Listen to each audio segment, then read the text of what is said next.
This is We Burlesque. Hi, this is a lot of bouteille. This is Go Go Gadget. This is Antonio Amor. This is Gigi Praline. And I'm Twin Peaks from New Orleans, and this is We Burlesque Podcast, Season 9.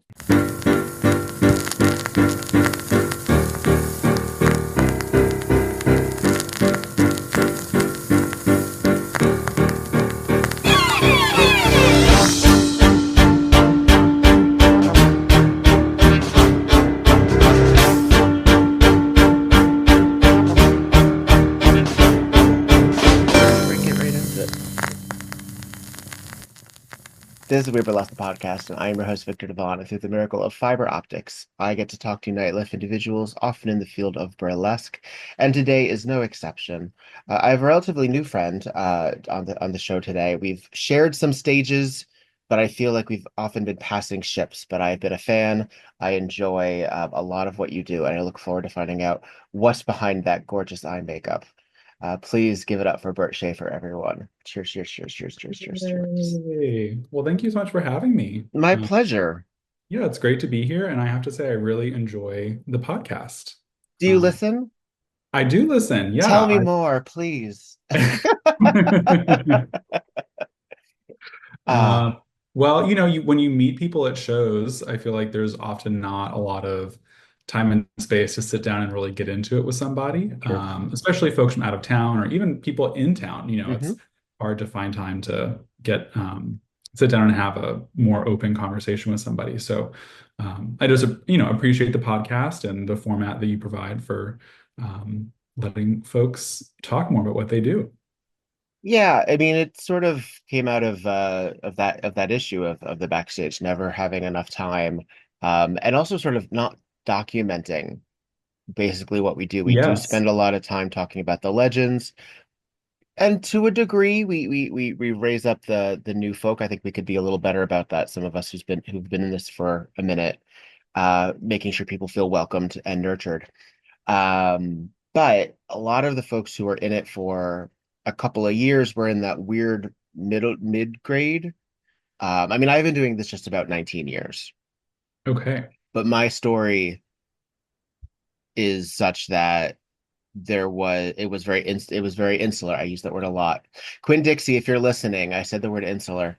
I recently had Quinn on the pod, and she caught all of the things that I repeat every episode, which was not unflattering. But because I didn't have like a mentorship, and a lot of us came from Rocky Horror, and we sort of had like a community theater, like let's put on a show mentality. We didn't necessarily have the wherewithal, the self-actualization, the self-advocacy that we could have had if we had had someone say, hey, make sure you get that money up front, or hey, make sure you hydrate, or hey, what are you doing? So, Right.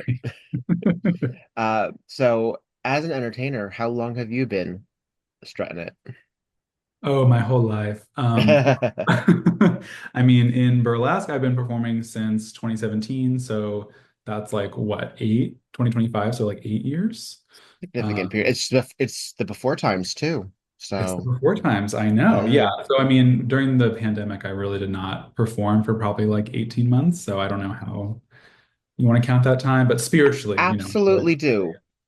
Musicians don't tour every single year or release an That's album right. but they're still musicians. Hmm. But I understand that because I also have sort of that feeling of, but if I'm not working or active, then I'm not moving enough and they can't see me, and Right. therefore what I do isn't, you know, Isn't real. valuable. Yeah. Yeah. Ugh. So 2017, who do we blame? We blame Deanna Danger, who is no longer performing, but they were a big producer and performer in the Richmond area in that around that time, 2017. And they put on a show called Purple Life at one of the clubs here. And it was like an immersive burlesque dance experience. So there was a DJ, and every, I don't know, hour or so, there was kind of a I don't know what the whole show, the whole room didn't stop, but someone would be on a stage doing a Hmm. burlesque number atmospherically. That's the Hmm. word. Hmm. And so I went to that first party that they threw, Purple Life, and there was a dance contest to get the audience involved. And so I raised my hand. I won the dance contest and started following Dan on Instagram. And a couple months later, they put out an open casting call for folks to audition to be part of Purple Life. And I did dance when I was younger, so I thought, okay, I can figure this out. And the audition was, said to come prepared with a burlesque routine. So I just searched burlesque on YouTube, found a video, like memorized a video off of YouTube, and went and did my little thing and or did the audition. And Deanna said, well, it's obvious that you have a dance background. It's also obvious that you've never done burlesque before. So how about I mentor you and we'll see how this goes. Um, so Deanna at the time had a school of burlesque. They taught classes. So I started taking classes with them and just fell in love with it. So yeah, was very lucky to have a mentor. I feel like not a lot of people get that, but I definitely had one with Deanna. And it was really nice to be in a class environment where you can ask questions and learn from other people. And Deanna was really great about also bringing other more seasoned performers in as kind of guest teaching spots. So Hmm. got to hear from like Lottie Ellington and Ellie Quinn, other more established performers. So it was a really great foundation to launch. What was the song you first performed to? The first song was, well, the first number we did was a group number, and I can't remember the song that was. But my first solo was Baby Boy by Beyonce. Um, yeah. Now, were you So the narrator in that song, or were you the aforementioned baby boy? I was Baby Boy. Because the one of the lyrics is fulfill your fantasy. And Hmm. so I was a sexy bicycle messenger. At the time in Richmond, there was having things delivered by bike courier was really popular. And so would see them zipping around all the time. So based off that, I rode a bike on stage. It was really groundbreaking. Um, and I still do that number actually. I've just revised it to now being a postal worker, mail carrier. A Okay, I have little seen less cumbersome. I've Don't have seen to the carry the wardrobe. bike around. Yeah. Okay, so the bike is out. The bike is out. The bike is out. It was too much to take in and out of a car and get like up on stage. And it just wasn't very versatile. Not all stages have like a nice backstage area you can mount and ride in from. So yeah, we had to change course. And also the bicycle messenger, like it was a very specific like Portlandia period of time pre-pandemic where bicycle delivery was really popular in Richmond. And I don't know if it was the pandemic or what, but that just went, it's like not as much of a thing anymore. So I feel like people weren't really like queuing into that Oh, I as a see. as like a what I was on a Hmm. bike, like why I was on Hmm. a bike. Um, so Yeah, anyway, burlesque, I guess it's helpful if we pick the broader of strokes to not yes. necessarily, yeah. Do Hmm. you still do it to the song Baby Boy? I do. I do. Yeah, love that song. Now you mentioned that you danced as a younger person. What was it like competitive dance? Was it dance studio? What was that? Dance studio, a little bit of competition. I did competitive for like 1 year, I think. Not very long, but we did. I mean, I had the privilege of having parents that could afford to send me to dance class. So did like tap, jazz, a little bit of ballet, some modern. And so yeah, And this only was in Richmond? no, I grew up in Alexandria, Virginia. That's right outside DC. Nova, as they call it. So yeah, that's where I grew up and did dance up there. And then I stopped doing dance because I was getting feedback that it was like a gay thing to do. And I wasn't didn't know like what that meant to be identified that way. So put the dancing shoes down, but I'm glad to have picked them back up. Yeah, I did some community theater as a child, and I had a I was more effeminate then than I am now, per se. I was little and my voice hadn't quite changed, and and I guess I've learned to deal with the fact that I was pretty faggy. Mhm. Um, but but then again, I was also nothing. Like I was also just like, a fucking 8-year-old. And then so by the time I did a couple of plays, I had some I was really afraid of having to learn lines and learning choreography and sort of like memorizing things.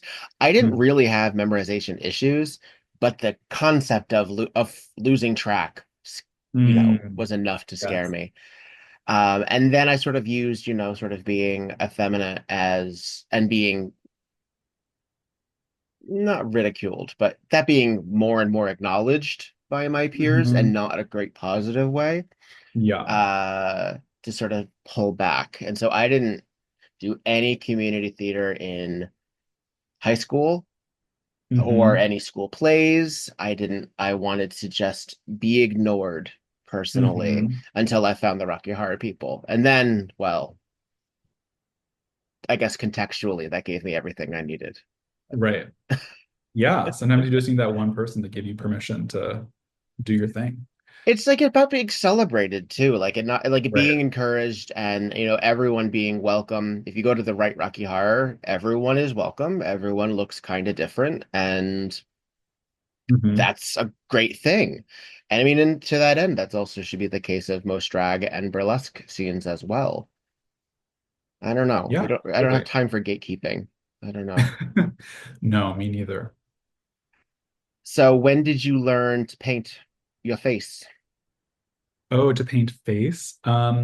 Well, I just started messing around. Like as soon as I started doing burlesque, I felt like I wanted to have makeup on. Mhm. And I pretty much just learned from YouTube. So yeah, that was all 2017 was also the time, right around the time that a lot of the um drag race queens were starting to do YouTube makeup tutorials. And so yeah, I just watched those like it was my job and did my best to copy what they did. And here we are. So yeah, I think at first it was definitely like a kind of a mask that I wanted to put on to keep a level of separation between me and the audience, maybe like me out of drag and me in drag, or the performer version of me and the non-performer. Um, and so anyway, so I did that for a number of years, and I really love makeup, but I started getting just like it takes a lot of time. Does. And so I started from really fatigue more than anything else. I was like, I can't keep doing this all the time. And so I've recently transitioned into performing with and without makeup, which has been really fun. Yeah. So, I had to say I saw you a couple of weeks ago as the time of this mhm. recording at the RVA festival. So in your neck of the woods. Yes.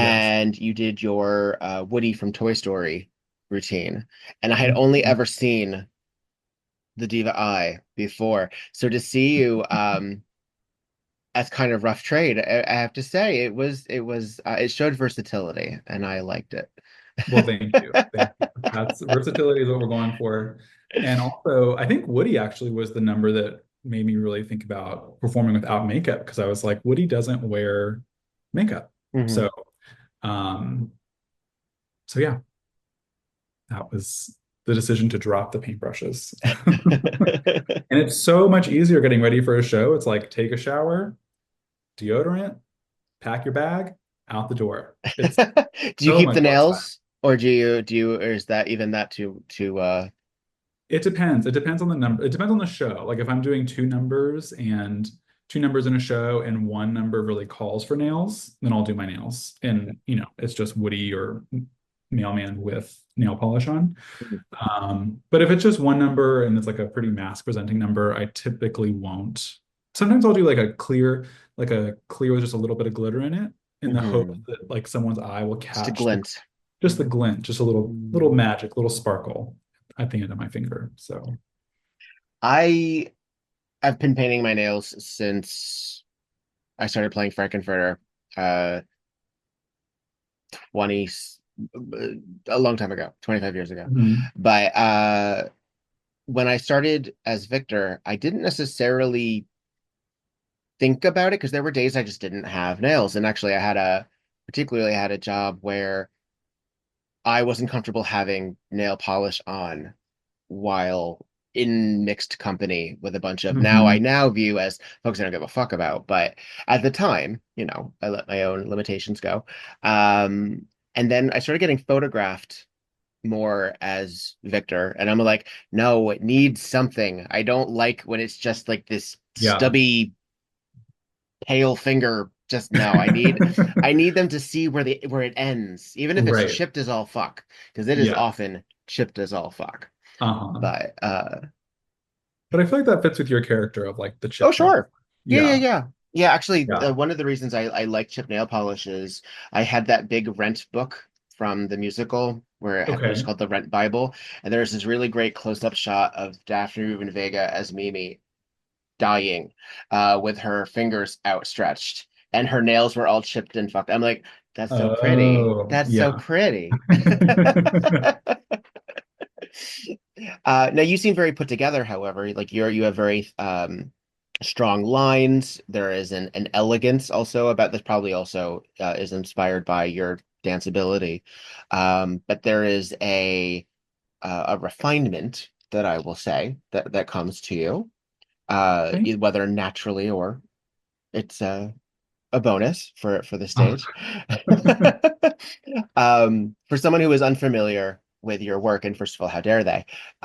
What would you say your aesthetic, if you had to describe what you look like or what your vibe is when you're on stage in the more made up variation? Yeah, the more made up variation. Gosh, I have such a hard time with this question because I really don't think that much about it. Like I myself don't have not spent a ton of time like dissecting that for myself. But I Okay. guess I would say the way that I hope I can make the audience feel is I would hope that I can make them feel excited, a sense of maybe awe and wonder and delight, and for them to just forget about the outside world, whatever they walked into the show with, for them to just be able to put that down for a couple of minutes and enjoy something sparkly and wonderful on stage. Um, and I guess I will say that I really enjoy, particularly with the makeup. I have a very masculine body, lots of body hair, Oh, I see. Mhm. and um, you know, a little thicker. So I don't think if you saw a picture of me, you would say like that's a very male body by most standards.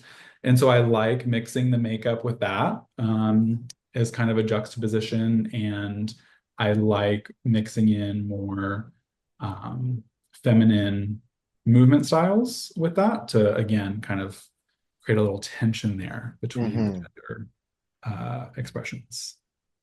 Lots of severe Disney villain handography. I sense. Uh-huh. Yes. And, Yes. Love the hands, love the fingers. Yeah. a pointed toe, Oh, naturally. always a pointed toe. And actually, that is something that I am most, one of the things that I'm really proud of is my pointed toes. I feel like that is something I have down really well and something that I've had other performers compliment me on. Mhm. And so whenever I get one of those compliments, I'm like, yes, nailed Yes. Lux Lacroix and Matt Finish would be very proud of you. it. That's I hope so. Yeah. Well, and it's like it's just finish the line. You've got to have a pointed yeah. toe or like some energy in the fingers. You just got to finish the expression. Yeah. And you have so you wear a lot of in my research, I have Hmm. seen a great deal of harnesses and body, I don't know what you call them, cages, I guess. Yeah. Um, so your body is awfully exposed for once the top layer, if there is in fact a top layer, you're sort of very naked and seem to be very comfortable being naked. And is that something that burlesque encouraged in you, or did you just always know you were hot? Hmm. It's a good question. I mean, I think that burlesque definitely gave me an outlet for that. Sure. Uh, I think I enjoy the what's the word? Uh, I enjoy showing off my body. I think I have a nice one. So I Sure. think, let's Just take a a bit a look. bit of exhibitionism. That's the word. That's the word, Mm, exhibitionism. And yeah, burlesque is a great outlet for that. And yeah, I think it's also a really, like, for me, I struggle with body dysmorphia and mm, myself like different than I think other people see me. And so I mm. think going in more skimpy outfits is a nice way for me to like push back against that in my own head. And getting the feedback from audience members or, just yeah, audience members of like, oh my gosh, you look great is a nice affirmation. So Yeah. yeah. Do you find that you are, depending on where you're performing, because some gigs obviously are going to have a more regular crowd than perhaps others, depending on where you Mhm. find yourself. Do you find that women or femmes respond to you in a different way than, say, the gays might, or Mhm. certain gays in terms of expectation of masculinity, or let's unpack that a little bit. How do you feel your purported masculinity translates on stage for an audience that is both possibly expecting a Magic Mike scenario versus a uh glamazon full drag illusion situation? Right. Right. Yeah, I mean, I feel very fortunate because I get to perform for a lot of different types of audiences. When I am performing for a mostly hetero crowd, which I feel like is most of the burlesque shows that I perform at, I would say are majority kind of hetero, Hmm. definitely like queer skewing, but a lot of Straight but not narrow, but yes, yeah. straight but not narrow folks. And the strongest reactions I get are definitely from women, particularly queer women. They are, I don't know what it is about the mustache and the makeup or the rhinestoned bras and the chest hair or something, but they are like really into that, which I love. And then straight men, I do not often get a lot of feedback from straight men. I will get the occasional very emphatic, like, that was amazing, which is great. And I think that's, when I go out on stage, will kind of can pick out pretty quickly the guys that are and are not interested in what I'm doing.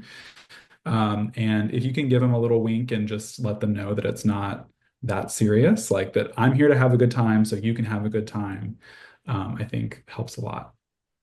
And then with gay audiences, I get to perform in a lot of drag shows, which is awesome. And for those audiences, I find that drag audiences are much more um, ready to celebrate the performers than burlesque audiences are. Not that burlesque audiences don't want to celebrate the performers, but they tend to need a little more warming up and they need to see a little something before they're really going to hoot and holler, is at least my experience. Hmm. Whereas a drag audience, like as soon as you walk out on stage, one flick of the hand, one little shimmy, and they are losing their minds. So, um, yeah, definitely a continuum of audience reactions. Just since drag has changed, I think, in the public consciousness so much, and since you've performed within the last 10 years, this is obviously a post drag race world. This is a post YouTube tutorial, but as you said, and sort of the visibility of alt drag, pageant drag, um, creature feature drag, drag king, and all the variances in that. Mhm. I think there's probably going to be, I guess, you may or may not be their first quote gender bend that Oh, they've witnessed for sure, in for that sure. case. Yeah. Yes. And I think that the how popular drag has become and the Hmm. wider, just in the culture has made it a lot easier for me to perform in front of those audiences. And also Richmond has a really diverse drag community. So I'm like not, I'm probably on the more vanilla side of the spectrum when it comes to what audiences see.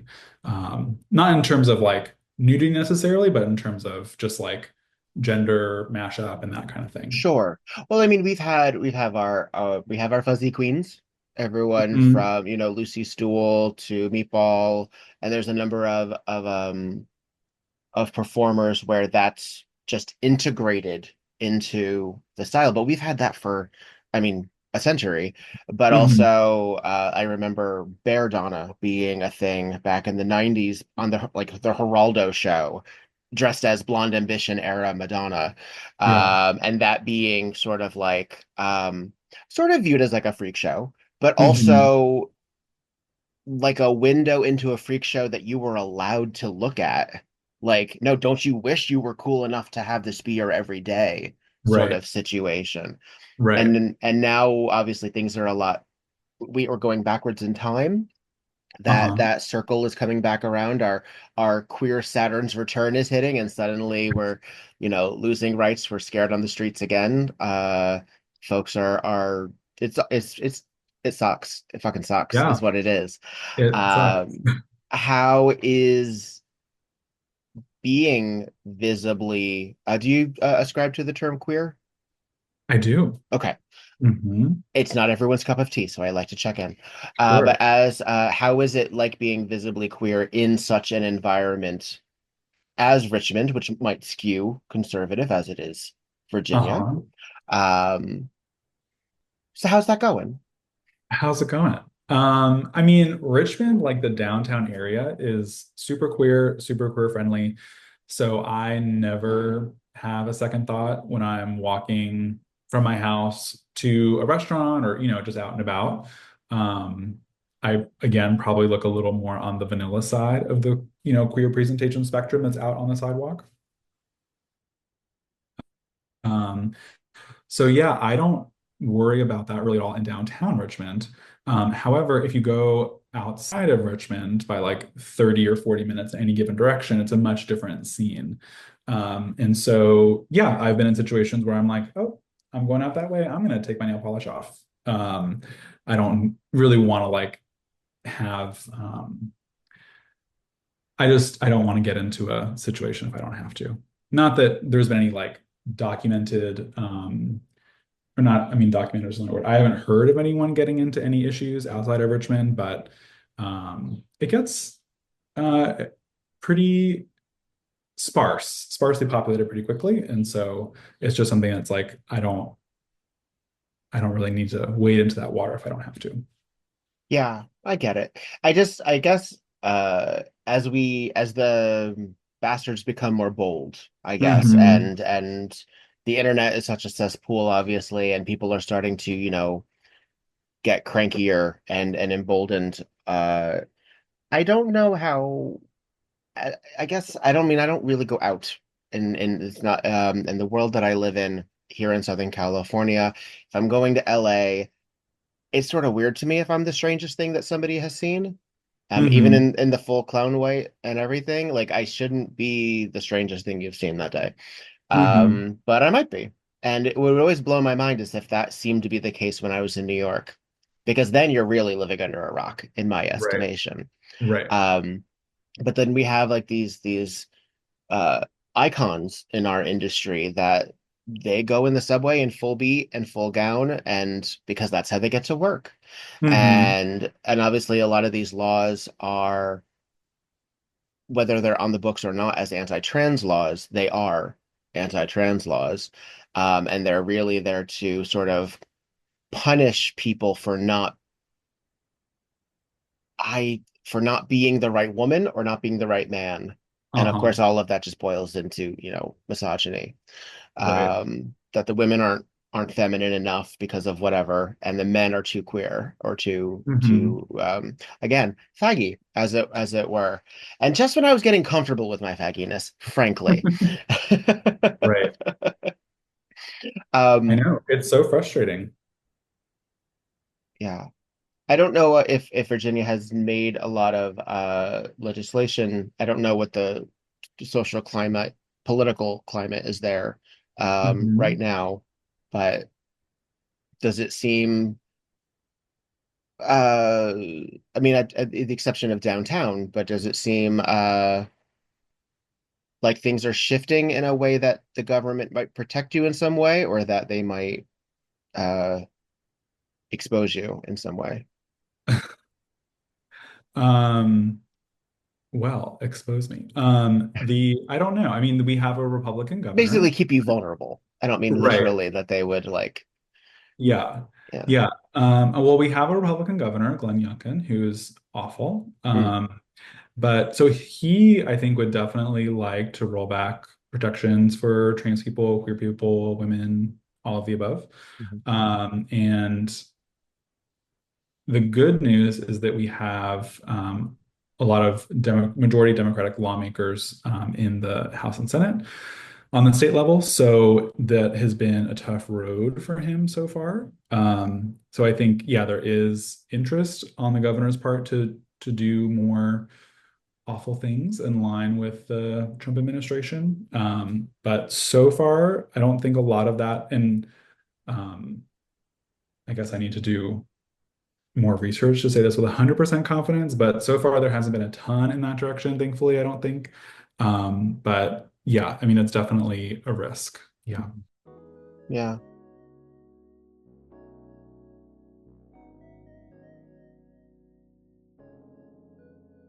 Hey, this is Victor, and I would really like to thank the folks on the Patreon. It really does make a difference. I know this is one of those times in the world where we're like, who the hell has the $20? Who has the $5? Who has a buck? Well, if you do, thanks. If you can throw it at me. I understand that we have a lot of other concerns out there, what with social justice and also groceries. So if you happen to have it and you want to throw some dollar bills at the entertainment art that We Burlesque and Victor Devon puts out there, it helps me a great deal because there are some very real bills that come with podcasting. It's a lot of fun. It's all I know how to do, except dance around on stage and put on shows. But it does cost money. Ugh. But there are some folks who throw me some dollars on Patreon, and I would like to give them a lot of love. And those names today are Goosey Gander, Roxy Reverie, Faye Havoc, Tiffany Lane, Madam E, iRed, Shimmy LaRue, Curly Bright, Oliver Swisky, Sebastian Crane, Horace Stilton, Alex Colad, Bo Britches, Luna Delight, and Stormageddon. Y'all mean the world to me. Thank you there so very, very, very, very, very much. If you would like to support the pod, by doing so, you can go to patreon.com/weburlesque. If you don't have the dollars, I understand. You can also go like, follow, subscribe on all the things, even if you don't listen, but also listen. Please do that too. And comment. Not only do I see those comments and feel really good about myself, but the people that are parts of these shows get to see those comments and know that what they're doing resonates in the world. So, thank you very much. Be well.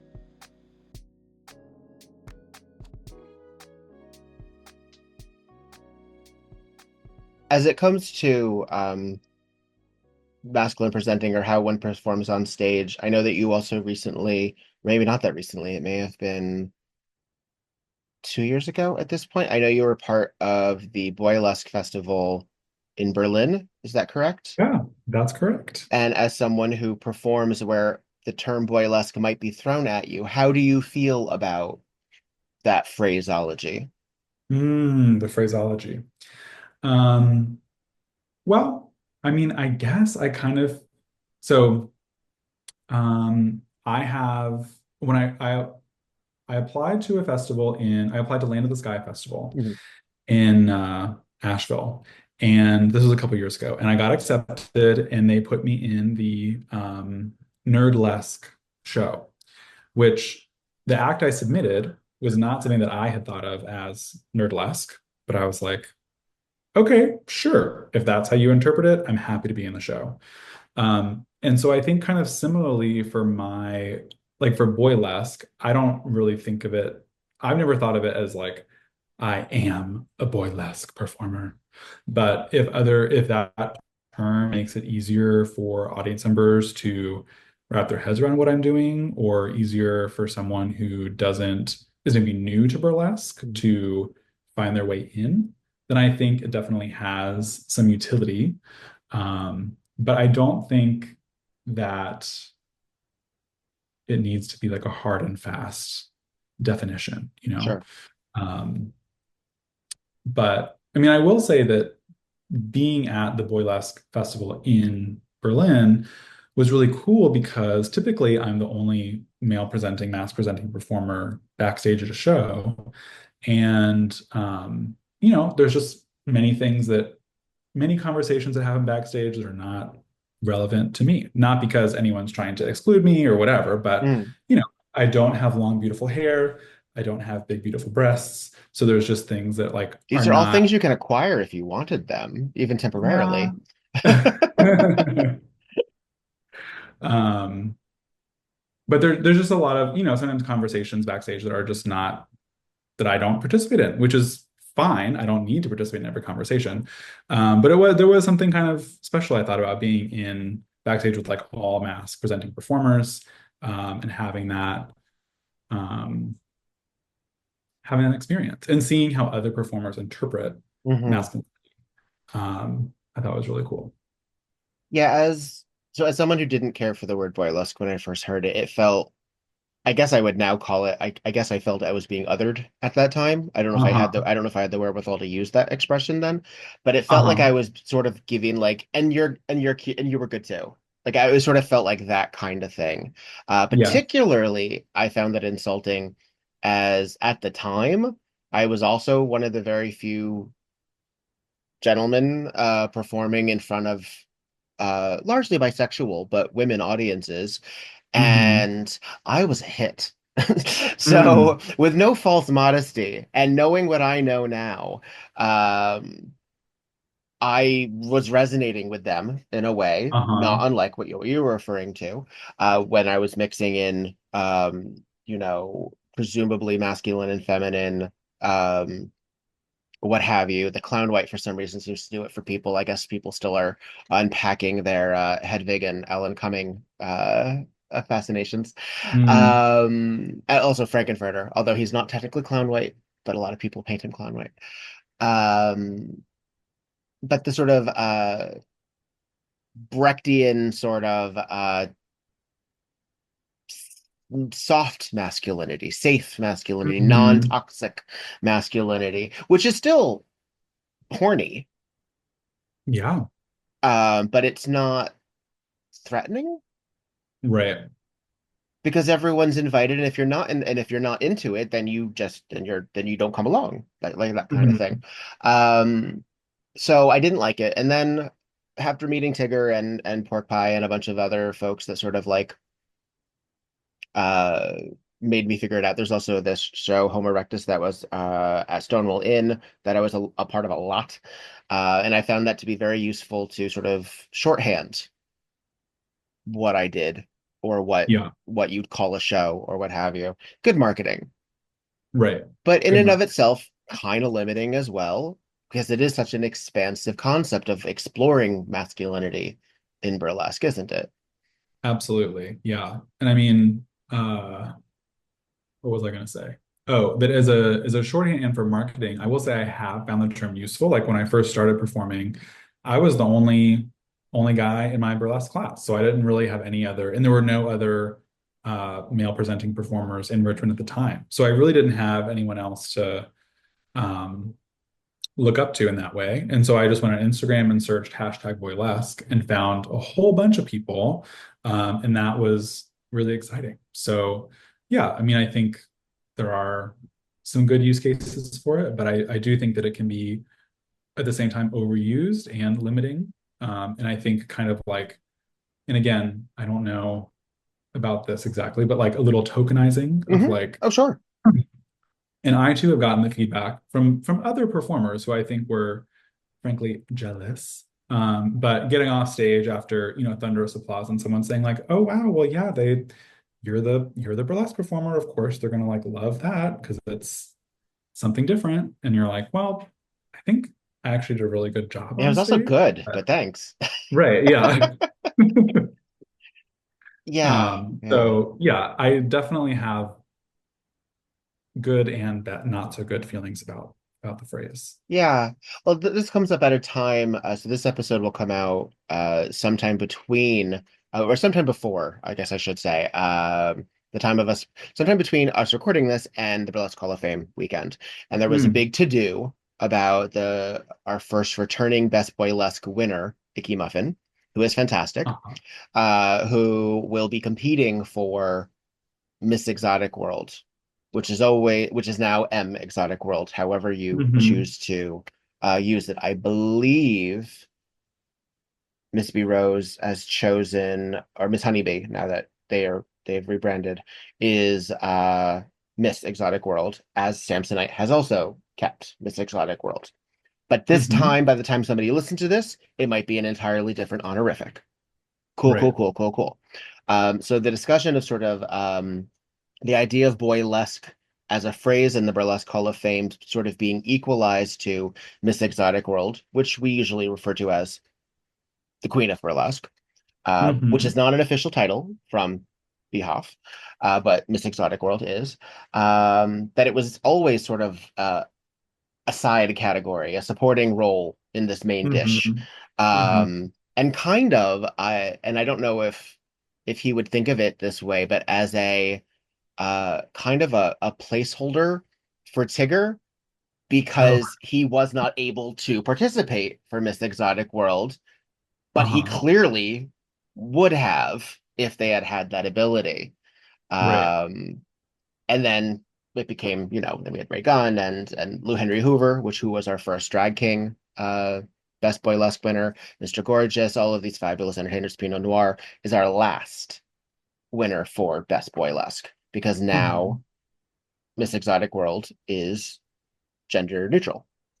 For lots of reasons, not just the tides changing, but I think the pool of talent is also changing.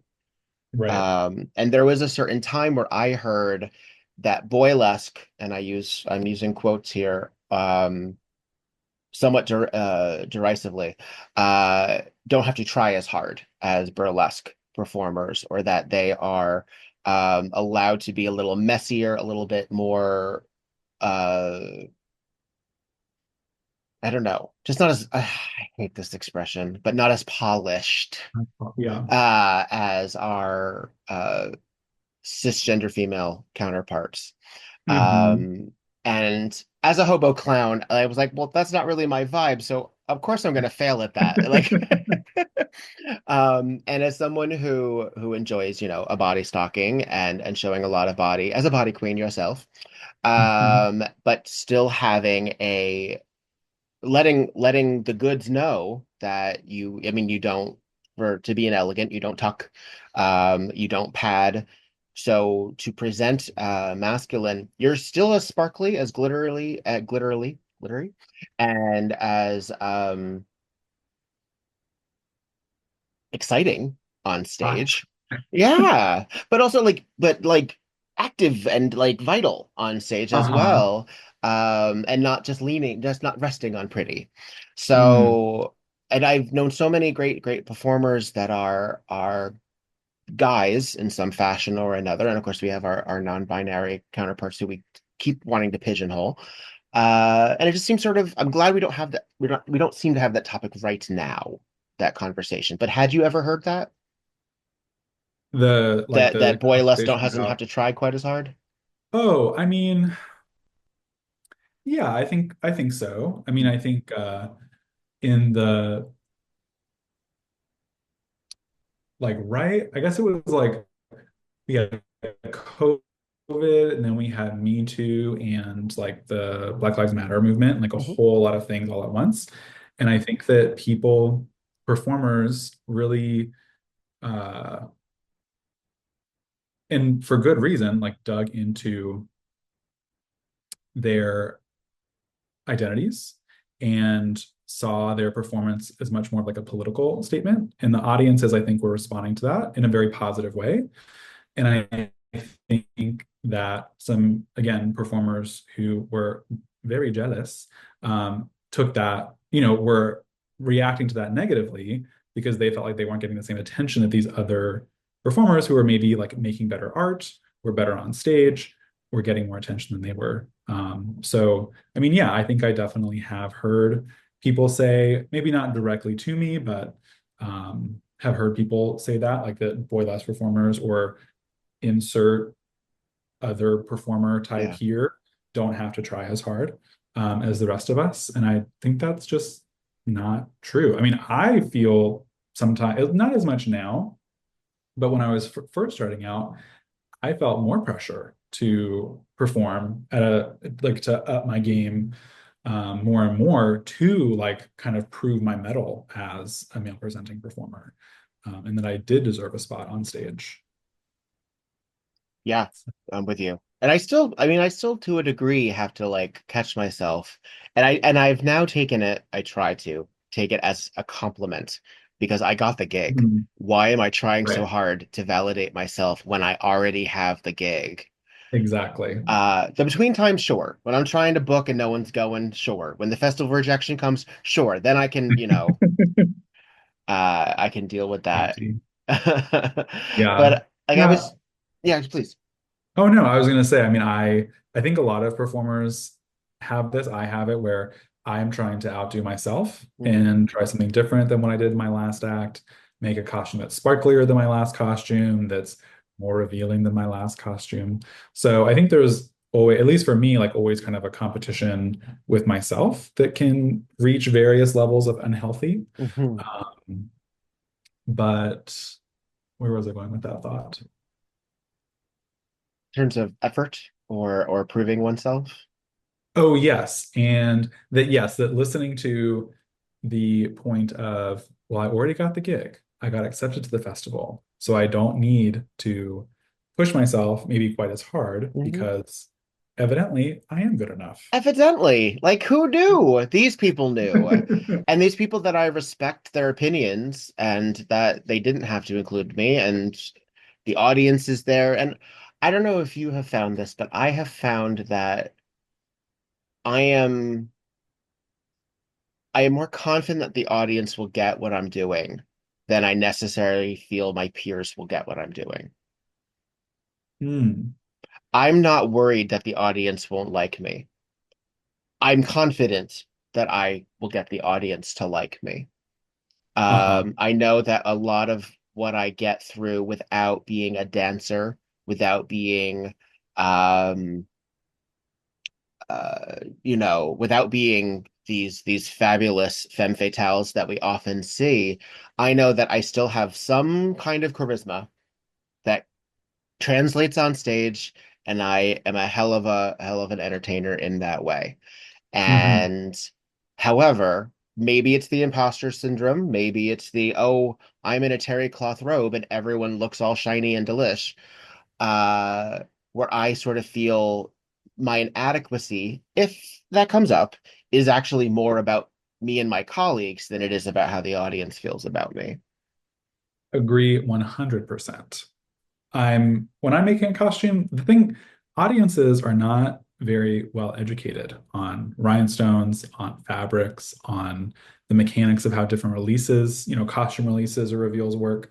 So I'm never, I mean, obviously I think about the audience when I'm creating an act, but when I'm rhinestoning something, I'm thinking about, well, in a positive way. Empress Dynast in Richmond Mhm. is has these beautiful costumes, and I'm like, if I can stone this so that Empress will say that she likes this, then like that is my goal, is to impress Empress with my costume, or yeah, definitely always doing things like thinking, what will the other performers think of this? Because that's really I think, I mean, they're the people that you interact with the most at a show, Yeah. and they're the other folks who might be booking you. So yeah, you definitely And you see want what to. they're going out in, and Right, I mean, the comparison you can't help, I feel. right. In so much as even that we worry so much, I think, as an industry, that somebody else might do something similar to us. Oh no, I'm in a show with two fan acts. Oh no, I'm in a show we're both wearing blue. Oh no, we're both using Beyonce. Right. And I know that comes up in drag too, where someone's like, no, no, no, no, no. When I do this show, no one does that artist except me. But we don't Hmm. have quite that, maybe that level of severity, but there is a lot of repetition in our influences that we then express very similarly as burlesque performers on stage. Hmm. A lot of the same gimmicks. Right. And people get so twisted up Yeah. about it. And it's like, girl, we have been doing the same thing for so long. You are not the first person to have a robe or a fan or whatever. So Yeah. just get over yourself and like make it interesting. That was Yeah. what Deanna, that was their something they really hammered home for me was whatever you're doing on stage, someone has done it a million times already. So try to figure out a way to make it unique to you and to have it be, come from a genuine place in from you, right? And anyway, so that trying to stick to that has gotten me, I think, way further than trying to do like a quote unquote good, well, I've never done a fan dance, but a quote unquote good fan dance or chair act or whatever, insert Yeah. thing here. And actually, I think that would be a more interesting way to break up the categories at like a competition show or a Burlesque Hall of Fame. Of like, let's get all the chair dancers in they're one category. Fans, one category. Catherine Dillish Robe, another category.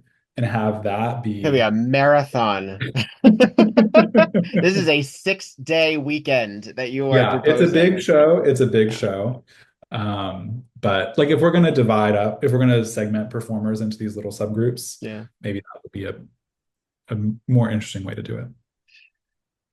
It would certainly, that is a very, I mean, I guess, uh, on occasion, like, well, not top 50, what would I mean, I guess Silver Tusk Awards or another, um, competition or title giving situation. There are genre specifics. Uh-huh. So with Tusks, we have, if you're familiar, it's the award show that I do. Hmm. That this was not meant to be just inserted in the but since it does have specific categories that are either like horror or I think we've had twirlers before. I wanted this upcoming year um get into more apparatus usage when it comes to celebrating people who are really, really great at that kind of thing. Because it really does separate us in a way that you're like, oh yeah, they're great with fans. Oh yeah, have you ever seen them on Lyra? Like Hmm. and sort of grouping them as just, and I'm using just in quotes again, audience at home, uh, sideshow or just circus or just like this word that can mean anything, Right. sometimes can be a little reductive, I guess. Yeah. Yeah, And I think hard to compare too, right? Like how you certainly. compare, Apples and how, oranges. how do you compare like a beautiful fan dance with some amazing floor work? Like they're two Apples, very oranges, and different skill kumquats. sets. Yeah. Yeah. And apples, oranges, kumquats, and like palm trees. Like it's like, yeah.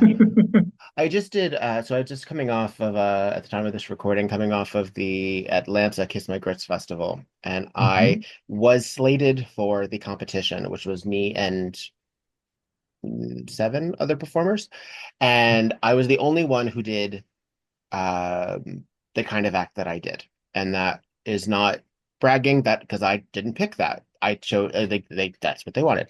That was their Um, decision. hmm? That was their decision. That was their decision. And I Hmm. feel, and admittedly, while I was backstage, there was a time where I'm like, all these really pretty costumes. Like, I don't know if you've noticed this, but people are using like pyrotechnics and electricity in their costumes at a Uh-huh. rate that I've never seen before. Right. I'm Valerie like, where are you getting Vales, the money? is an Show me the receipt. extraordinary engineer. Like I'm like, holy shit. And everything is sort of, again, a lot of it's just engineering. And I'm going out Mhm. there, hobo clown with my paper moon, and the goal is to break some hearts. And I'm gonna. I trust my Uh-huh. ability to break some hearts. But how do you then compare that to Sneaky Boo in Seattle pulling the stocking from around her back and around and around and around in this gorgeous, gorgeous style, and then looking at what Android Allure is doing as a ballroom Vogue artist, and then what Mhm. this traditional showgirl is doing. I'm like, I love this box of crayons. I have no idea how you decide which is the prettiest color. Like, I don't get it. And I was very pleased with the top three: Bearcat Betty, Android Allure, and Sneaky Boo placed the in the top three. But I was like, it was such an extravagant greatest hits collection that I was like, I'm just happy to be Right. here. Thanks for Yeah, thinking I'm good enough to be part of this. absolutely. Well, congratulations. That's so cool. Thank you. I mean, it is sort of looking at sort of like, I love the fact that we had all these flavors. I would love if shows were more like that. Mhm. I find the conceit of, I mean, I love a theme show too, don't get me wrong, but the conceit of separating quote classic, whatever that means, and quote neo, whatever that means, as two different disciplines kind of baffles me. Yeah, likewise. To the end of also separating by gender or by Mhm. expression, since again, so many of the expressions are being discussed on stage.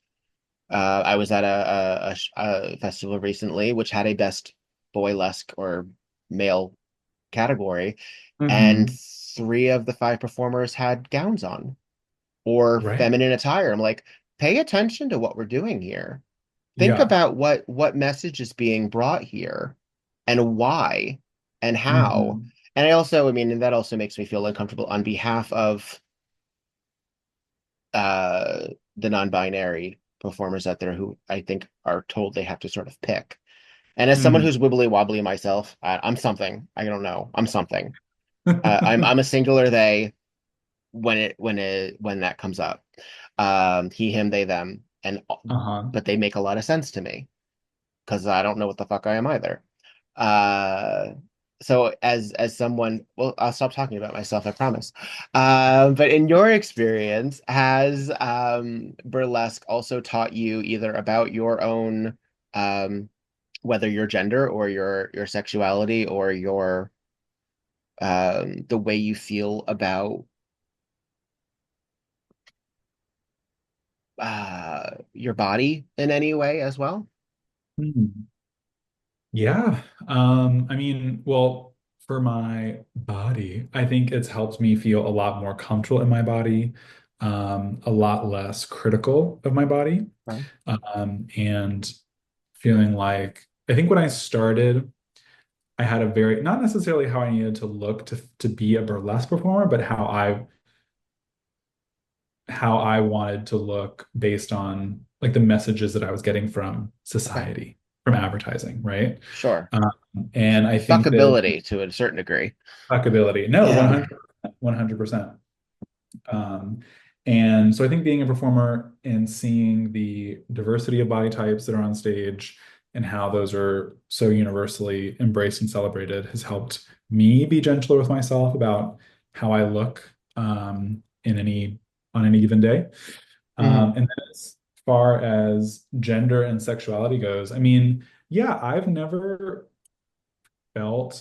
mean, I identify as male because that's like, I guess, the closest to what I think would describe me. Sure. But I don't feel like, I think claiming any one particular gender identity for me doesn't really feel like it quite fits because on different times of the day, I might feel very feminine or more masculine, or I'm asleep and I don't feel either, I'm not perceiving anything at that point in time. So, yeah, and I think that it has helped me, given me a space to explore more of my feminine side, to embrace the feminine squiggle and feel that fantasy on stage, and to have an outlet for making clothes that are not, masculine presenting clothes. And I mean, boy clothes are just like so dull. I like to And walk around. they were not Right, always. right. And like if I'm in a department store, I love walking around the women's section just to see the fabrics are so much more interesting. The colors, the textures are just so much more exciting than the men's section. So Yeah. getting to think about like, yeah, how do more quote unquote feminine clothes look on me? How do they feel on me has been a great experience too. Yeah, and it's very often because white uh supremacy is so pervasive, obviously, on everything. But in terms Hmm. of masculine presentation and fashion, anything that's not, you know, Fred Astaire in a tuxedo is sometimes viewed, and actually now Fred Astaire that would be kind of considered again kind of gay, because Hmm. of the styling of it. But there's a certain, and now I guess we'd be more rugged or what have you, but the sort of these limitations that don't exist in like Latin America, don't exist Right. in African clothing, don't exist in other cultures that in Asian. Oh my God, of course. Hmm. You look at some of these styles, and even in America, you look at black-owned businesses that do suits for men for like church wear Uh-huh. or things like. I'm like this is a look So much more expression. so much Yeah. more. And I guess the pervasive, heteronormative white Christian bleh of it all, it's just sort of has even, I think, turned some of those cultures that have against their cultures. You know what I mean? Like it's sort of Oh yeah, like, no, 100%. and it's so Yeah, disheartening. absolutely. Yeah, the mandate to assimilate to like a Yeah, white. assimilate Yeah, that. That's where I'm going with. Yeah. it's such a yeah, it sucks. Um, Ugh.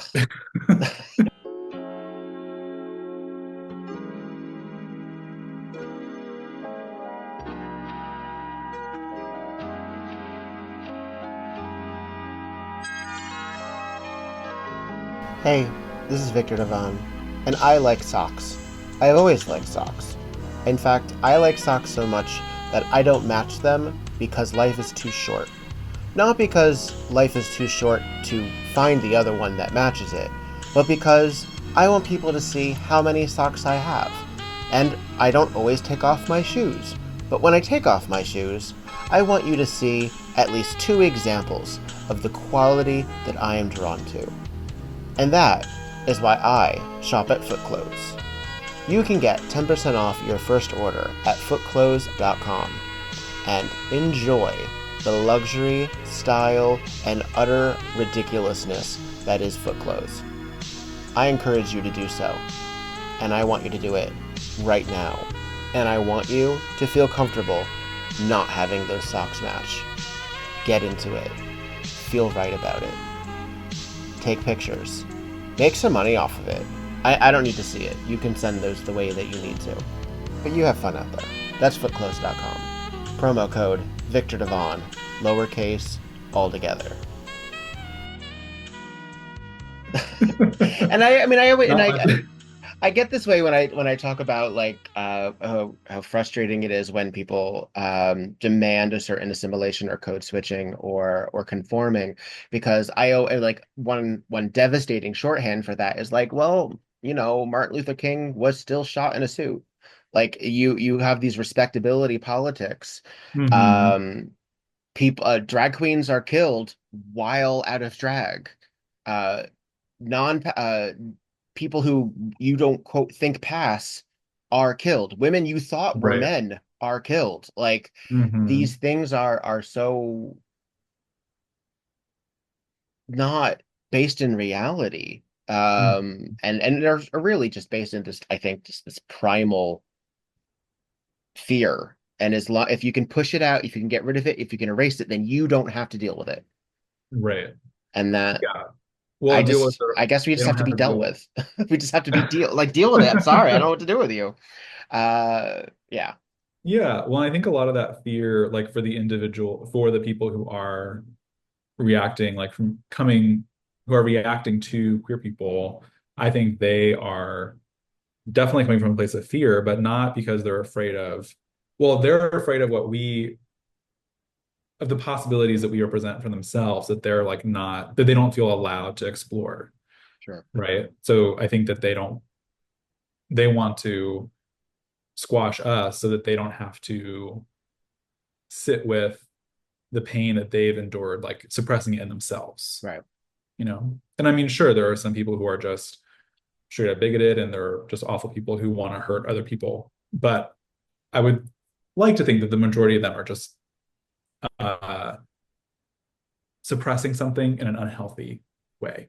Well, I they mean, got I it don't from know if there's a somewhere. healthy way to suppress something, but Yeah, no, but I know what you mean. But again, even that was pounded into them in some hmm way, indoctrination. And the calls are all coming from inside the house. Like oh yeah, it's it's messy. And again, this is sort of this hope that we can get rid of some of the mess as a humanity by making things more binary, by making things, I mean, it's just, could you get any more Orwellian? Could you make it any more obvious that right. that you have no imagination? It's baffling. It's utterly baffling. It truly Um, is. Particularly when I think, it's the movie Kinky Boots, where the lead character Lola is talking to Charlie, ostensibly the protagonist in that film, about what women find attractive in men, and it's very frequently characteristics that you would find in other women, which is sensitivity, which Mm, is tenderness, right, which is kindness, and that is one reason that very frequently, women have gay best friends, but not necessarily does that correlate to humanity, to making that person a person with feelings. right. Yeah. Yeah. Yeah. The No, mind. it's messy. And I just think, wouldn't you like people are so averse to drag queens or burlesque performers, and it's like, do you know how much fun it is to wear a wig? Like, can you just let's just take a step back, take 5 deep breaths and put this wig on and just tell me that you're not having the most fun you've ever had. So that's Yeah, my, that's if true. I could have a national day, it'd be National Big Day. Have you ever considered shaving it all off, putting on padding, and going for an illusion? Not that that required or would make anyone less or more than anything, but has it ever occurred Right. to you? Right. You know, I do not think I have the fortitude to shave it Mm, all off. I have a set of pads. I have corsets and wigs and tights and all that stuff. So I would love, actually, what I'm working on developing next is more of a couple drag burlesque numbers where it's like a drag, a female illusion mhm. doing burlesque. And I could definitely see shaving the mustache and the beard, but I don't know if I would ever do the body hair just because there's so much of it. And I don't have the time, and I don't think I would like the feeling of the stubble coming back in. Sure. It'd be very prickly for a couple weeks. So What is uh, your heritage? I am Caucasian. No, yes, but are you European in some variety? Oh yes, European. Yep. Okay. Because you have, I mean, I mean, yes, I can see it on your chest. But I don't necessarily see, I mean, yeah, I guess it's on your arms and legs and everything too. Okay, fine. I'm looking at pictures of you. So yes, okay. I mean, And I'm as not I go, you extremely get hairy, nakeder and but nakeder. So yes, okay. You do have, okay, you're a little fuzzy. But but as I recall meeting you, maybe even, was it only a year ago? Was it last Ohio? Or was it the year before? it was 2022, I think.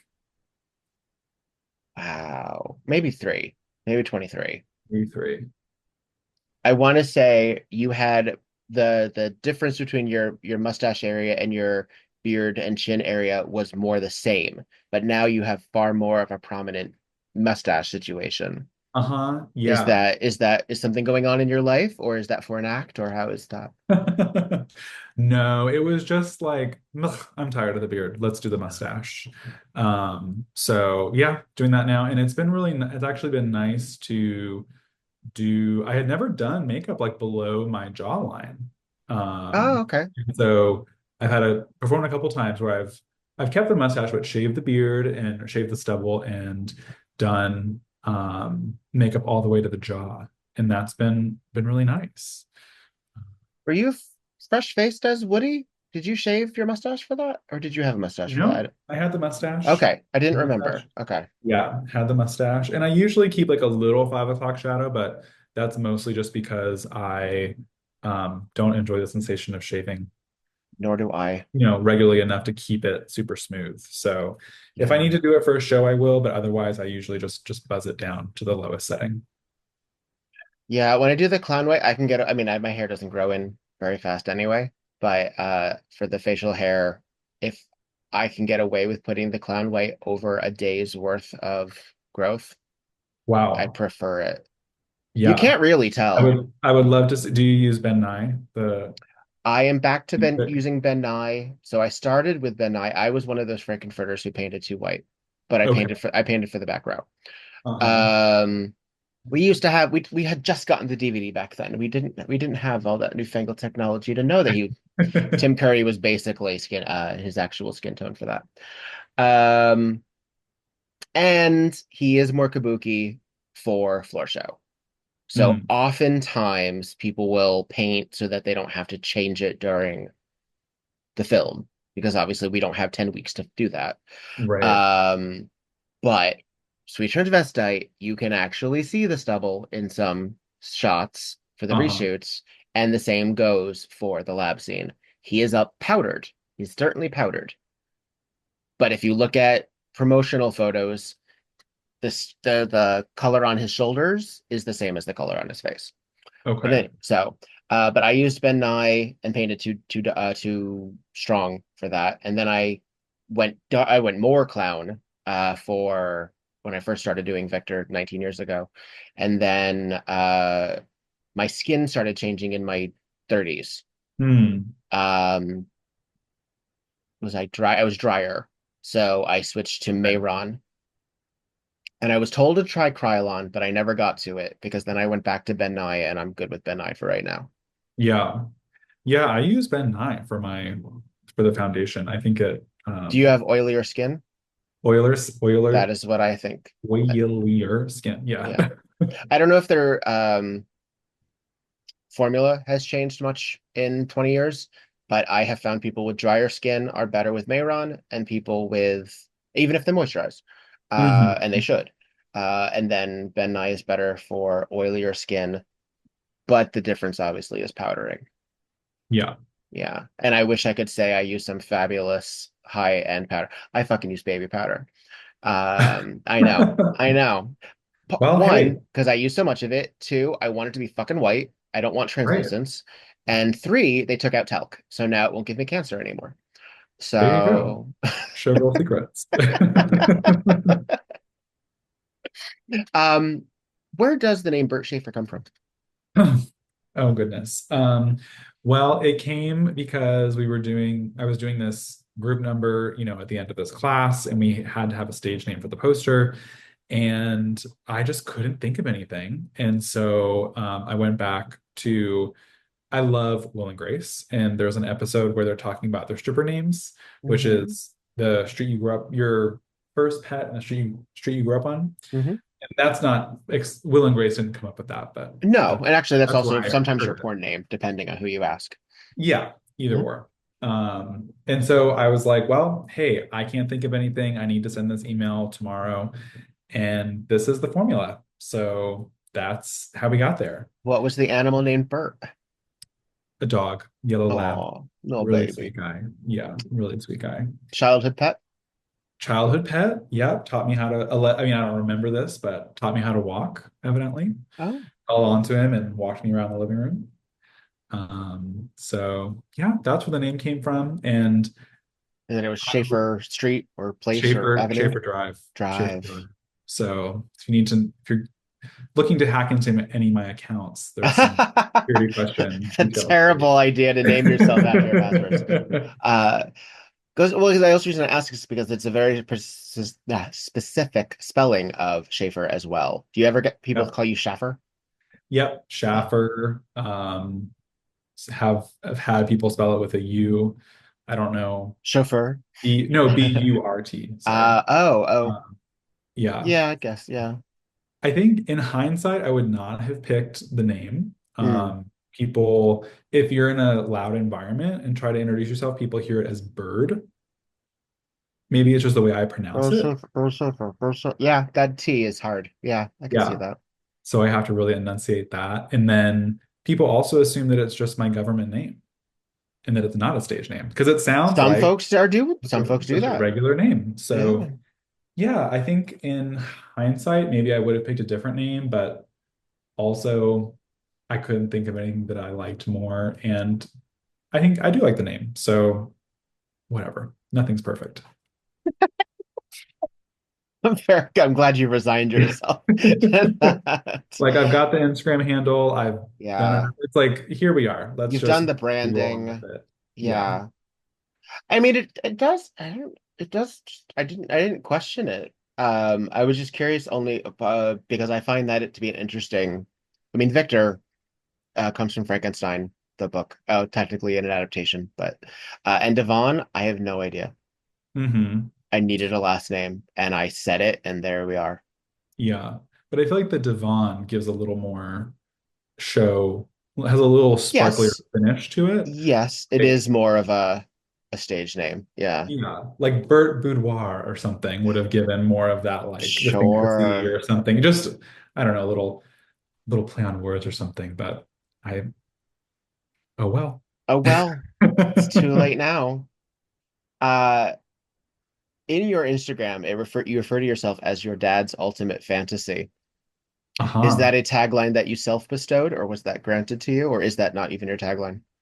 Well, my tagline has been everyone, his name is Bert Schaefer, but your dad just calls him baby. And yeah, I don't know. I made that up. Well, I didn't make it up actually. I heard Katya, the drag queen, say that. Yes, your dad And just then calls me Katya.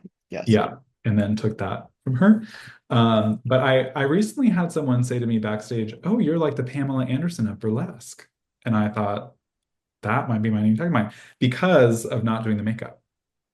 I said, I was talking about, oh, I used to do all this makeup and Interesting. da, da, Oh, da. I see. Because Recently, nowadays she Pamela, does not. she Yes, I doesn't see. do makeup. I was thinking like Baywatch era. I'm like, she had makeup. Yes, you're right. That is absolutely what's going on right now. Yeah. Yeah. So I was like, oh my God, yes, I will absolutely be the Pamela Anderson of burlesque. That's my dream. That's the ultimate fantasy. You don't Uh, even any foundation? You don't go out there and you know with a stitch of makeup on? I haven't yet because I haven't taken the time to figure out the boy makeup. Oh, I feel like it's a fine line of like sure. going overboard and and so I haven't sat down to figure it out yet. So yeah, I've just been going out without a stitch of makeup on. Maybe I'll do Ah, like a little bit to darken the eyebrows, but mm. trying to just really feel the all natural fantasy. Oh dear. Let the people see the blemishes, the imperfections, and just embrace it all. Ah, this is very Pamela Anderson. Yeah, because I guess many of us, I mean, some of us like Samson or Faggy Randy, um, they basically, I mean, they go out there, I guess, with foundation on, because Uh-huh. yeah, but it's not well, and also Faggoty Randy and Samsonite, they both have gorgeous skin in general. Mhm. Not just also Pinot Noir, but Pinot will also occasionally do a bit more to the eyes, or like something. There's something else a little bit Yeah. more Hmm. pronounced. Hmm. Yeah, yeah.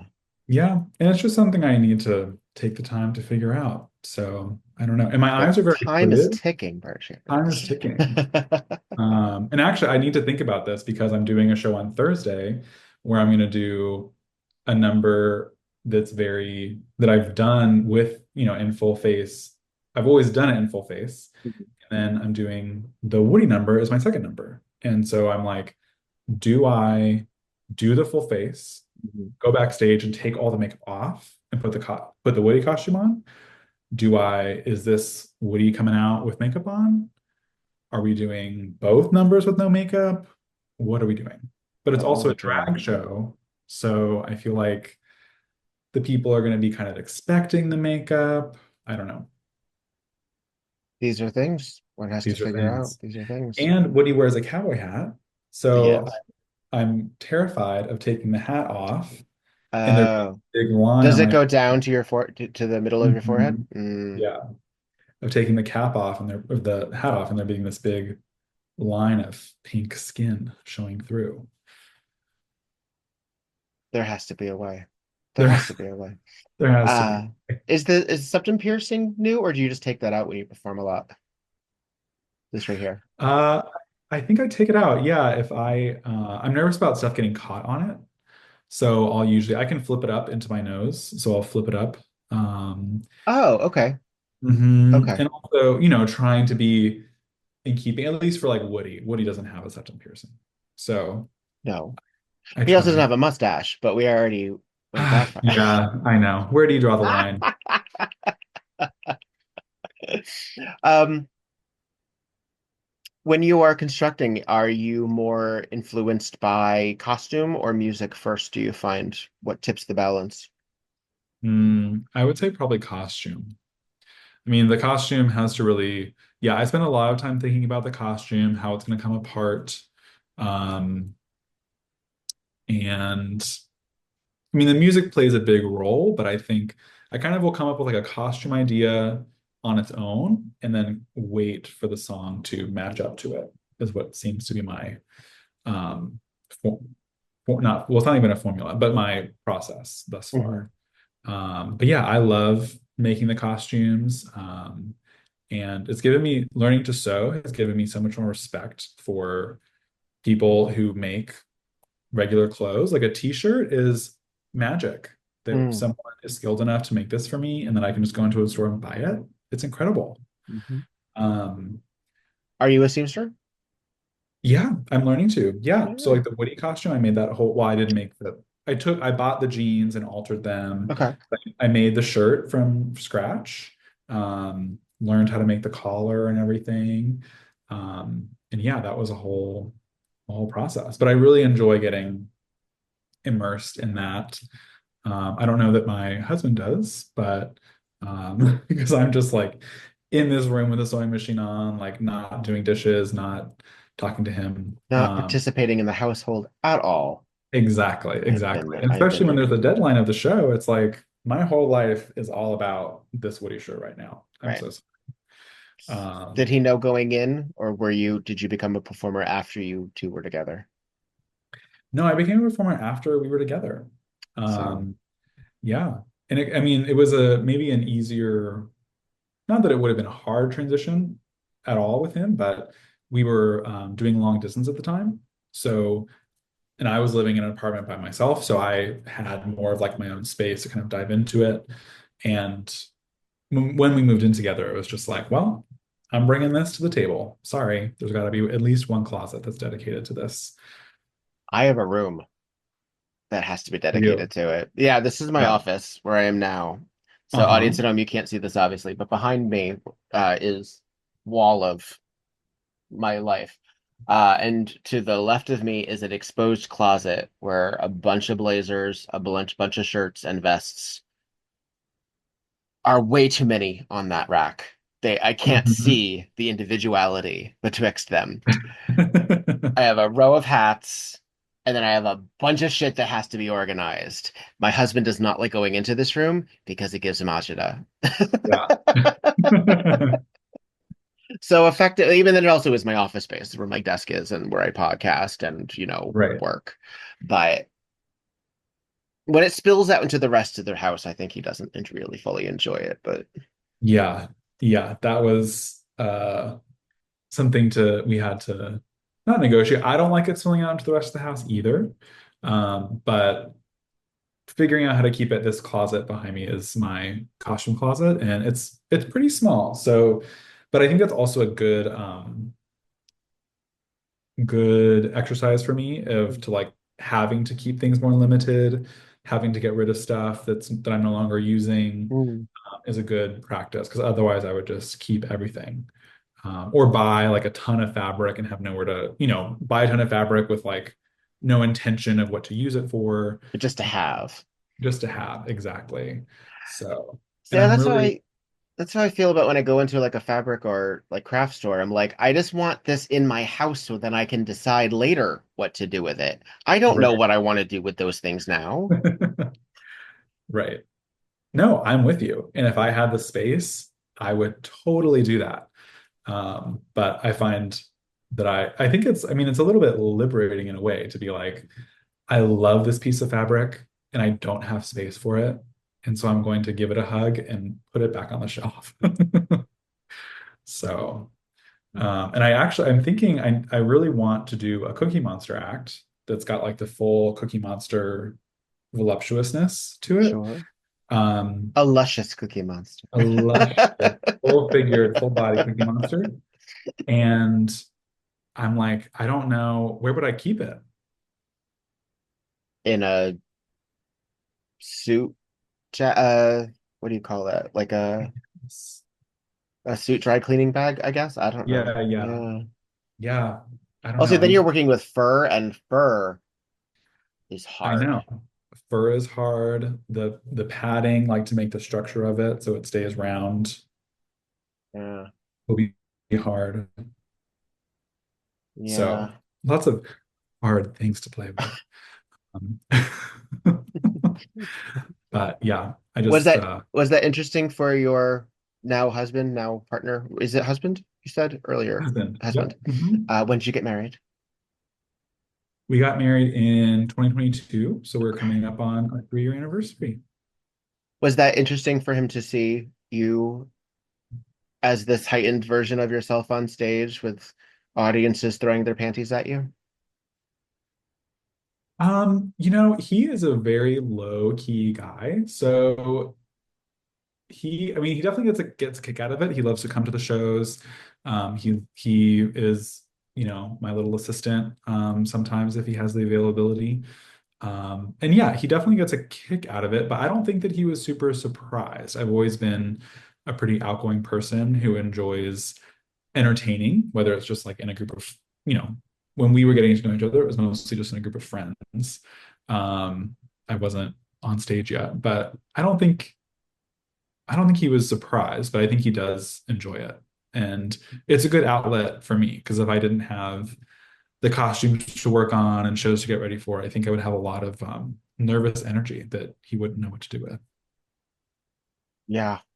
Besides your stage life, is there anything else that you get into that interests you? Are you a big reader or a plant daddy or a I don't know, hiker or anything like that? Mm. Yeah, I am a gardener. A And gardener. See, how did I sense this within you? Okay, oh, good. really? Evidently, because I don't know Um, where plant daddy came from, but yeah. So yeah, I'm a gardener. I really love to be outside with my hands in the dirt. okay. And I Like have been flowers, vegetables. flowers. Yeah. So I've been actually for the past couple of years learning about gardening with plants that are native to Virginia. And so that's been a really interesting world to dive into. I studied environmental science in college and took a bunch of ecology classes. So being able to cultivate that in the garden and observe the wildlife that comes to it is a really beautiful thing. Hmm. What do you think uh the next steps either in burlesque or in your non-burlesque life is there anything that's I hate the expression bucket list, but is there anything that you're like, this I want to focus on besides Cookie Monster that you want to either have as a goal, either to perform at a certain place or to um I don't know, is there anything or do you just want to just keep working? Well, I mean, the totally non-competitive, Buddhist side is like, just keep working, just keep doing what you're doing. But the competitive side of me is like, yeah, I would love to be able to do the Burlesque Hall of Fame one day, keep going to festivals. I got to do the festival in Berlin, so I think going back to Europe would be amazing. And Was it difficult maneuvering in Germany? Not speaking German, possibly?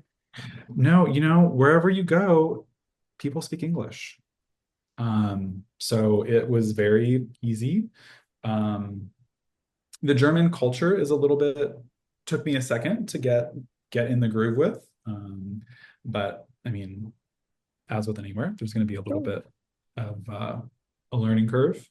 And yeah, I mean, I think, and then that's what I would like to do in terms of like performing at. But then stylistically, I really want to focus more on developing more femme presenting acts and doing a couple acts that are more drag burlesque kind of crossovers. So yeah, that's Why do you the think that that has emerged in you? Why more of the drag? Why more of the, especially as someone who is not necessarily going out in full makeup, why do you feel that that's speaking to you right now? well, I think I just love, I mean, I someone like Medianoche or Raquel Reed, just that like super high femme presentation. Hmm. I love it. And I think it's really Severity. severity. Yeah. And the I hope it doesn't sound bad, but like the female sexuality, like the character of like hypersexual female is just hilarious to me. Like the like it's so overwrought, you know? Yeah. Um, it's so uh is hyperbolic the right word? It's just like so over the top, like Yeah. exaggerated. And so I don't know, I just want to feel that fantasy and like the wig and the it just seems really exciting. Yeah. And I think that there's something interesting about the trying to figure out how to like I'm used to my body as it is now and going through a striptease with my body as it is now. And I think there is something interesting about figuring that out with a Mm. new body shape. Um, Have you reached your 30s? yeah, I'm 33. Okay. I never guess. A, because it never goes out well. And But okay, so you're in your Jesus year, 33. then my Oh, youth year, with which youth. I've heard is like the year of, rebirth and One of. trying new Yeah. things. I mean, Anyway. technically, the Saturn return is your 29 through 30 because that's when the planets realign to when uh they were when you were born. So Okay. what 33 would really be is it's the beginning of that no longer being unique. It's the second cycle. Oh, okay. So, I mean, depending on how you view that, but scientifically, that is how the planets are. Yeah. Hmm. But I find that a lot of people in burlesque, when they start or get really serious or quit, it's when they're about to hit 30 or 40. A parent has died, a relationship is broken up, there's been a birth, something, or you've ended school, something. And a lot of Uh-huh. times it happens around your 30th birthday. Yeah. Yeah. Yeah, it's interesting because I have been feeling a little bit lately like, is it time to hang it up? But I don't think so. There's still things. I think I gotta see that Cookie Monster get out there, I gotta see, I want to see what it looks like to do more drag. So yeah, we'll see. But yeah, I don't know. I just think that and I love getting to perform with drag queens because they are so confident. Like they have such a fierce confidence about them that I feel like we don't. It's a different flavor with burlesque performers. And so anyway, yeah, I really admire that. And so if I can try to bring like a little bit of that to the table and a little bit of what folks like Medinoche bring to the table, I think there would be something really cool there. Yeah. So we Well, I shall look see. forward to seeing it. It's been a delight getting to know you. As briefly as this has been, obviously we've barely scratched the surface, but I look forward to hopefully sharing a stage at some point or another. I really loved my time in Richmond. Oh, good. I would love to come back at in some capacity, if not just for the festival, but for whatever shows are going on. I have very close friends that live in the area, so Oh, okay. that would be great. Um, if you have any suggestions, you let me know of what I should be looking at. Absolutely. And also, I just have a feeling that LA and the surrounding areas would just eat you up if ever you found your way in this area of places. Okay. Just FYI. I will keep it in mind. Yeah, thank As we you. also have a very strong drag show with burlesque performers element in addition to straight up burlesque shows, straight up drag shows. So because we have people like Meatball and we have things like Dragula. Well, Dragula is no longer a stage show, but you know what I mean. There's Great. that vibe. There's that vibe. So, but in any event, I hope that our paths shall cross again, and I wish you nothing but the best of thriving in these insane manner of times. Since this will go out sometime in May, is there anything that is coming this summer that you're particularly excited about or that you know about? Yeah, I'm going to be back at the Land of the Sky Burlesque Festival on June 27th. I think the festival is the 27th and the 28th. But yeah, I'm really looking forward to that. Going to take Woody on the road and see how he does down in Asheville. So that's the big thing I'm looking forward to right now. Excellent. How can people keep in touch with your goings on the internets? I think Instagram is the best way. I am, yeah, on Instagram. The handle is Bert Shaffer, BERT dot Shaffer, SHAFFER. So folks are welcome to follow along there. Excellent. Well, as you are often looking glamorous and thirst trappy, I do have to ask, are you on any of the other websites as well? I'm not. I'm not. And I have thought about it, but I think that would just get to a level like Too much with content creation. too much content creation and like too much blurring the lines between performer and real life. Oh, okay. Like with burlesque, I can go on stage, do my thing, Sort put of the disappear costume in the after. closet, and we're back to civilian life. And I Hmm. doing content creation on something like OnlyFans would be fun in a lot of ways, but I think just give me more complexes than I have time for. So Just yeah. curious. Well, fabulous. Then I will include those the Instagram and your link tree in the footnotes so people can keep in touch with you. And otherwise, it's been a delight. And thank you for Otherwise, being a part of this. yeah, And thank you for having me. It's been lovely. excellent. Well, folks at home, thank you for listening. You can throw some dollar bills at the patreon.com/We Burlesque. Also check the footnotes, like, follow, subscribe, do all of the things. And also, let's try for this next chapter in 2025 to comment on more things and let me know that you're listening because I've had a few people at my most recent festivals tell me, "Oh, I love your podcast." Please put that out into the universe so people know.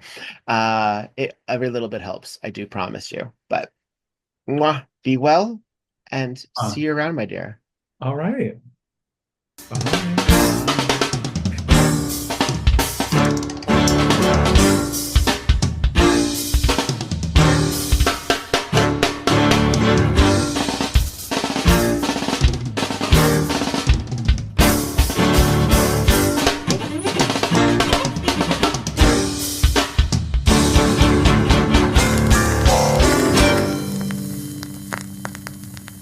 We Burlesque the Podcast, created, developed, and edited by Victor Devon. Podcast artwork by Logan Laveau. We Burlesque the Podcast cover art photography by Atticus Stevenson. Theme song, Anna 45 by This Way to the Egress, used with permission.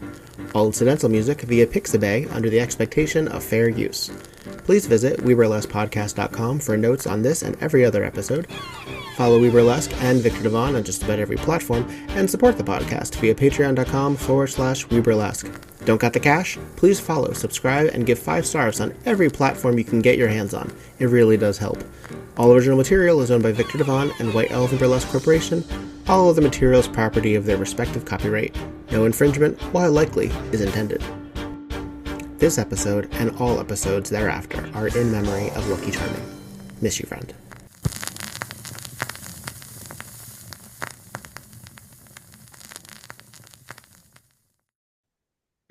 And that's it.